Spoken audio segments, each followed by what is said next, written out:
टीना रियाज को मित्तल पर नजर रखने का काम देकर 10 दिन हो गए।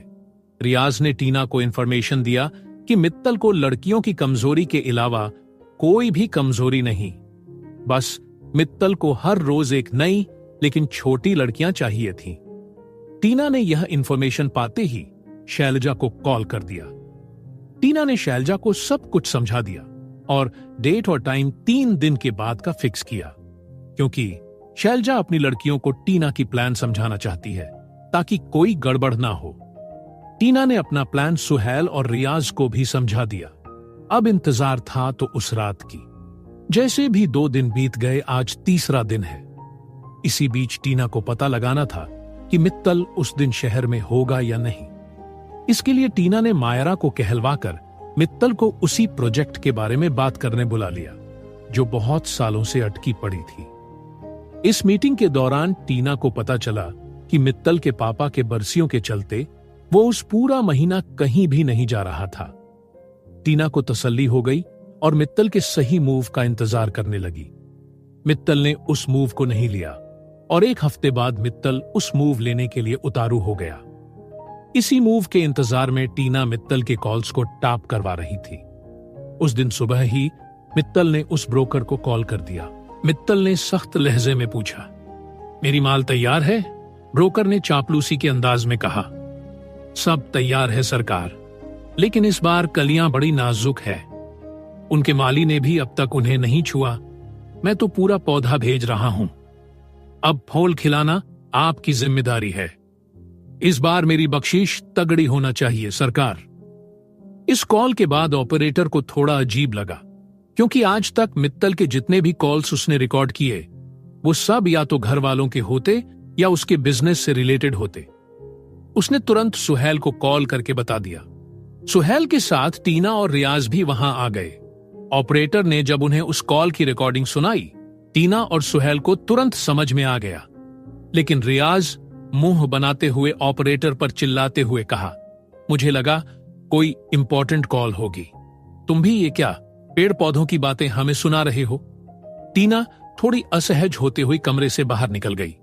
सुहेल ने रियाज के सिर पर जोर से मारते हुए कहा, इडियट, वो लोग लड़कियों के बारे में बात कर रहे हैं। कलियां मतलब छोटी लड़कियां, माली मतलब उनको जिसने उठवाया है वो उसकी बात कर रहा था। रियाज फिर से कुछ सोचते हुए व्यंग्य की, अच्छा, मुझे बेवकूफ मत बना। अगर ऐसी बात है तो उसने मित्तल को फूल खिलाने की जिम्मेदारी आपकी, ऐसा क्यों कहा?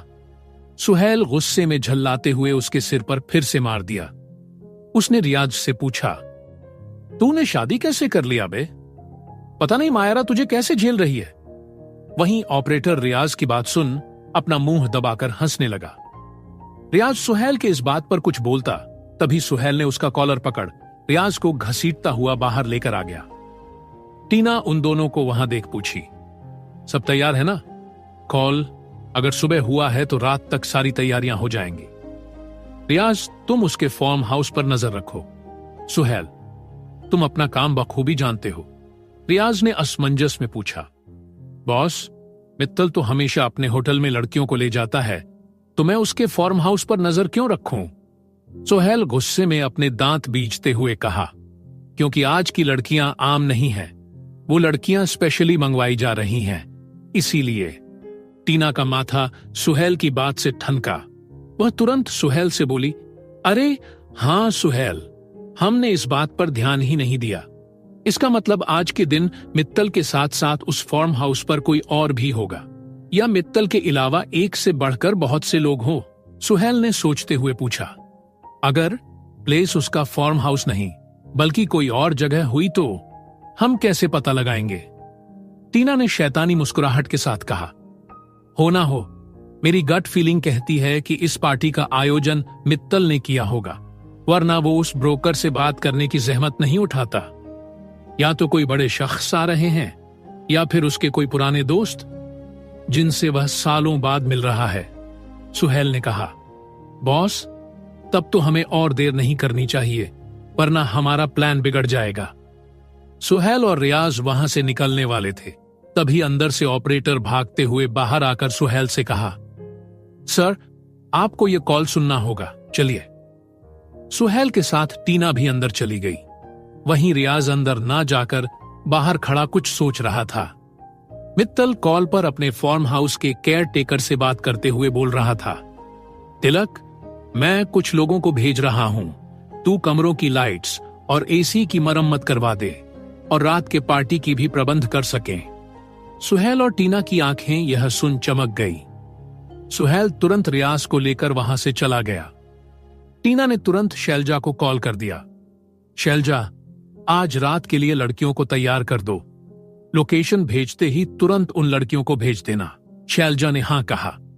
टीना को पता नहीं था कि मित्तल छोटी लड़कियों को बुलावा रहा है, वरना टीना ने प्लान किया था कि वह नेक्स्ट टाइम मित्तल के पास आते हुए लड़कियों को शैलजा के लड़कियों से बदल देगी और उसे बेहोश करवाकर उसी हालत में सारा सच उगलवा लेगी।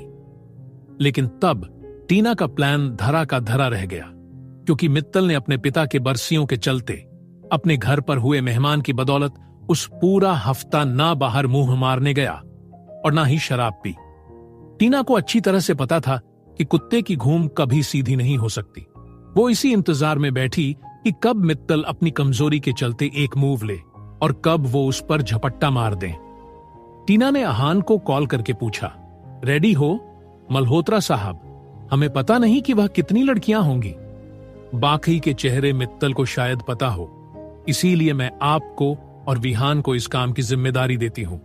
वह छोटी लड़कियां होंगी, हैंडल देम विथ केयर। आहान ने चहकते हुए कहा, डोंट वरी मेरी जान, हम दोनों को उन लड़कियों को कुछ नहीं होगा। हैव फेथ इन मी। हम दोनों उन लड़कियों को सुरक्षित अपनी जगह पर पहुंचा देंगे, विहान ने कहा। आहान, लाउड स्पीकर पर डालो। टीना से विहान ने कहा, डोंट वरी भाभी, कुछ नहीं होगा उन लड़कियों को। मायारा जी के साथ उन्हें भेज देंगे। जो टीना ने प्लान किया वह सब होगा। मित्तल किसे पार्टी दे रहा था? लड़कियां सुरक्षित बच पाएंगी या सबको मित्तल के आदमी पकड़ लेंगे? जानने के लिए सुनते रहिए